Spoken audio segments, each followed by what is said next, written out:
محققان شهرک علمی تحقیقاتی اصفهان موفق شدند تا جایگاه اصلی رنگ‌های سنتی را در صنعت نساجی پیدا کنند. کاربرد جدید ایده ما در بخش پوشاک است که قبلا در بخش قالی بوده، روی الیاف پشم ابریشم، ولی ما در شهرک علمی تحقیقاتی اصفهان تونستیم این تکنولوژی رو روی پنبه هم پیاده بکنیم. از خاکروبه‌های شفابخش تولید رنگ می‌کنند.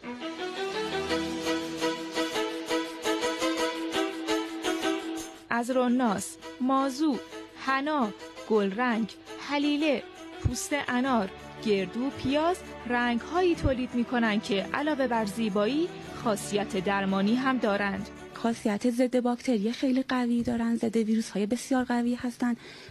بعضی از بیماری هایی که مثل حساسیت ها، آلرژی ها اینا استفاده میشن برای بسیاری از اطفال، کودکان یا خانم ها یا بیمارانی که قشر حساس جامعه هستند. رتبه اول تولید انار و 4م تولید گردو از آن کشور خودمون ایرانه. البته با تولید بیش از 5 میلیون رأس‌بز کرکی 3مین کشور تولید کننده کرک بعد از چین و مغولستان هم هستیم. این ظرفیت‌ها از خروج ارز از کشور جلوگیری می‌کنه و بی‌نیاز به خارجی‌ها